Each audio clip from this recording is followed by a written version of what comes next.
जामनगर नाम का एक गांव था जहां रंजीत अपनी पत्नी रीमा, बेटी खुशी और भाई रवि के साथ एक छोटे से मकान में रहता था। होली का त्योहार आने वाला था। रंजीत ने अपनी पत्नी रीमा से कहा, इस साल की होली हम लोग बहुत धूमधाम से मनाएंगे।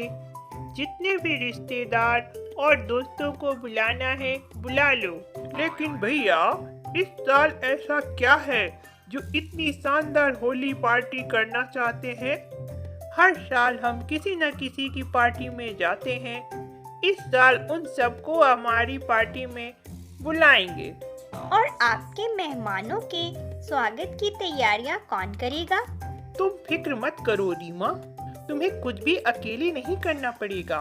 हम सब मिल के काम करेंगे। पापा, क्या मैं अपने दोस्तों को भी बुला सकती हूँ? सब अपने दोस्तों को बुलाओ। ऐसे ही बातें करते करते खाना खत्म करके सभी टेबल से उठते हैं। जिसके बाद रीमा और खुशी अपने बर्तन लेकर रसोई में चली जाती है। रंजीत और रवि अपने अपने कमरे में चले जाते हैं। फिर सुबह होते ही पूरा परिवार होली के पार्टी की तैयारियों में लग जाता है।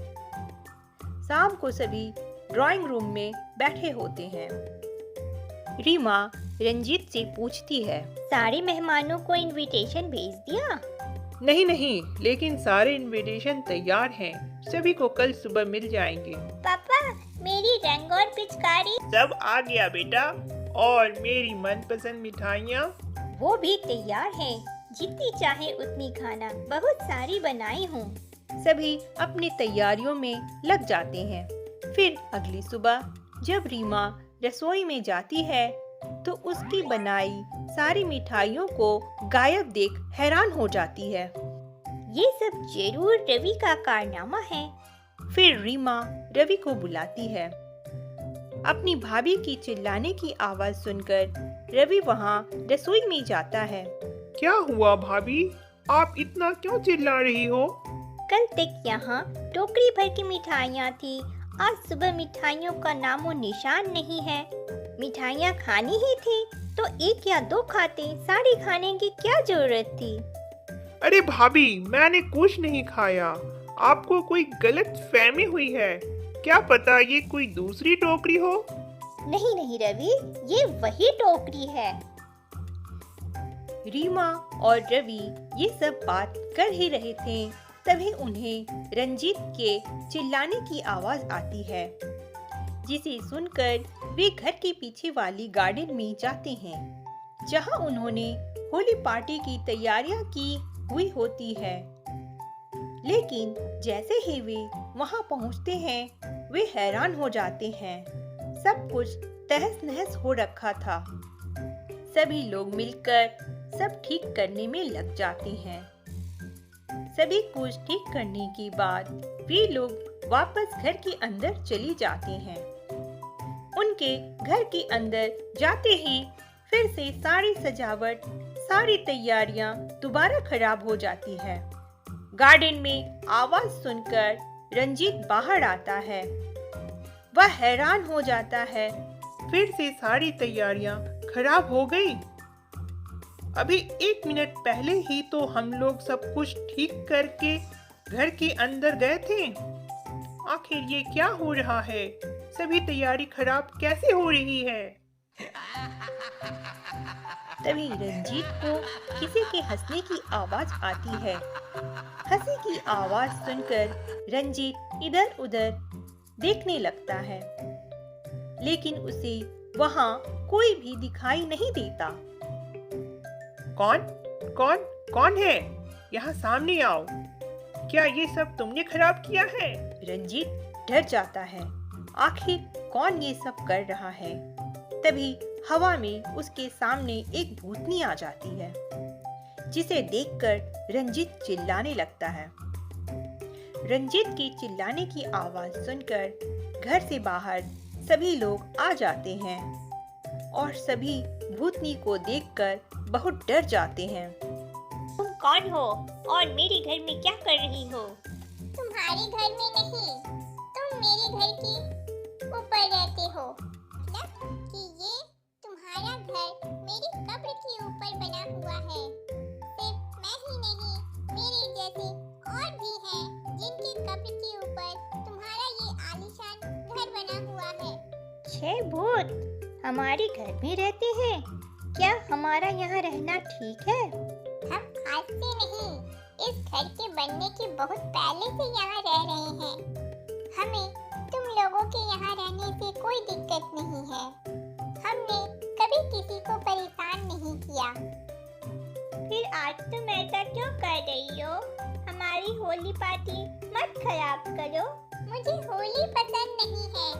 आज से पहले कभी तुमने घर में होली नहीं मनाई, इसलिए मुझे कोई दिक्कत नहीं थी।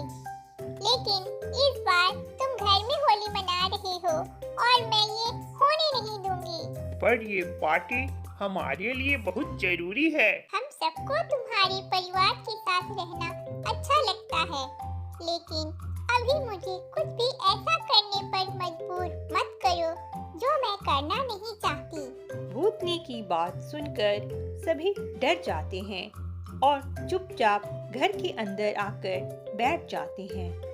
कुछ देर बाद रंजीत सभी लोगों को घर के मंदिर वाले कमरे में लेकर जाता है और अंदर से दरवाजा बंद कर लेता है। आप हम सभी को यहाँ लेकर क्यों आए हैं? क्योंकि पूरे घर में यही एक ऐसी जगह है जहाँ वो भूतनी नहीं आ सकती और मुझे तुम सबसे उसके बारे में बात करनी है। क्या ही कर सकते हैं भैया, वो भूतनी तो यहाँ से जाएगी नहीं और हम इस घर को छोड़कर कहाँ जाएंगे। जब सभी लोग मंदिर में बातें कर रहे होते हैं, तभी भूतनी को समझ नहीं आता है कि आखिर सभी लोग क्या बातें कर रहे हैं। वो चिल्लाकर आवाज लगाती है और कहती है, तुम सभी अंदर क्या बातें कर रही हो? हमारे सामने आओ और यहाँ बातें करो। मुझे इस भूतनी के गुस्से से डर लग रहा है। पता नहीं वो गुस्से में क्या कर दे। मेरे पास एक तरकीब है, ध्यान से सुनो, फिर बाहर चलते हैं। फिर रंजीत सभी को अपने करीब लाता है और उनके कानों में तरकीब बताता है। फिर सभी बाहर आते हैं और भूतनी से बातें करते हैं। तुम सब अंदर क्या कर रहे थे?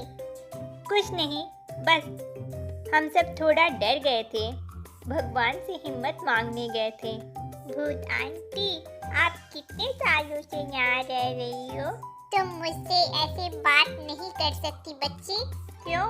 आपने ही तो अभी कहा था कि आप सभी को हमारे साथ रहना अच्छा लगता है और आपके लिए हमने अपनी होली पार्टी भी कैंसिल कर दी। अब आप हमसे बात तो कर ही सकती हैं। रंजीत की बात पर भूतनी कुछ नहीं बोलती और सीधा खुशी के बातों का जवाब देने लगती है। याद तो नहीं, पर 20 साल से तो ऊपर ही हो गए होंगे। साल? आप तो हमारे यहाँ आने से भी बहुत पहले से यहाँ रह रही हो।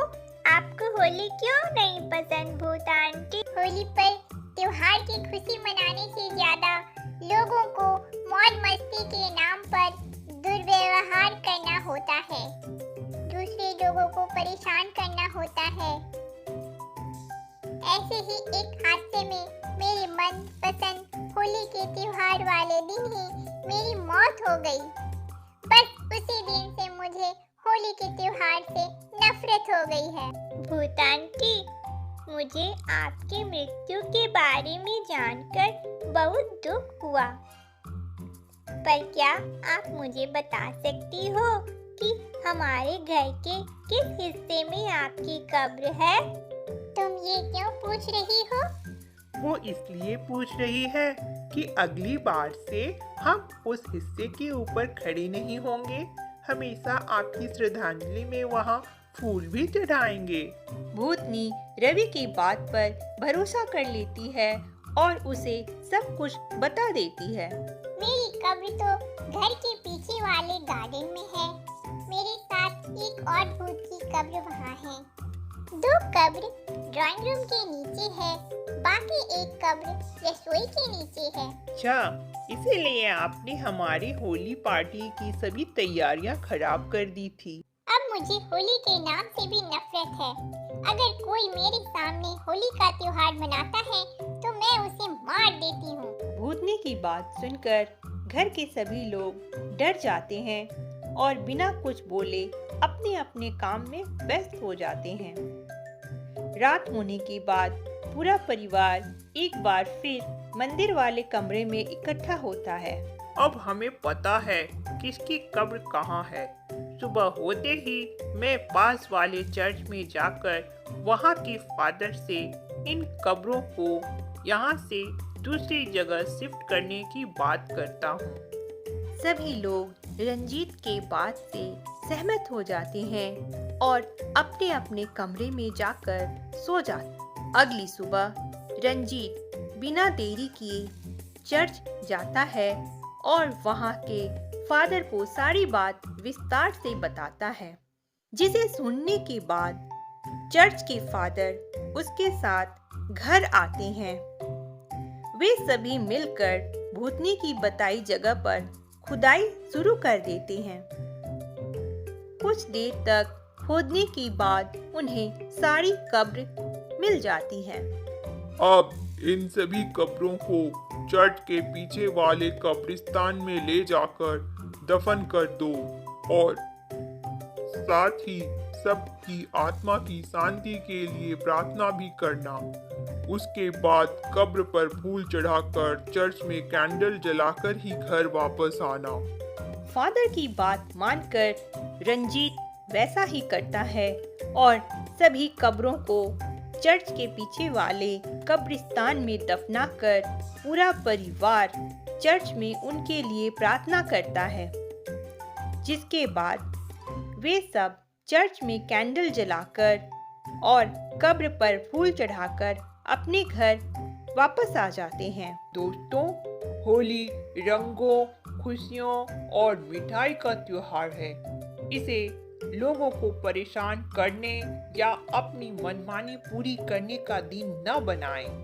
होली के त्योहार को शांति के साथ मनाएं। खूब मिठाई और मालपुआ पकवान खाएं और अपने दोस्तों को भी खिलाएं। हैप्पी होली।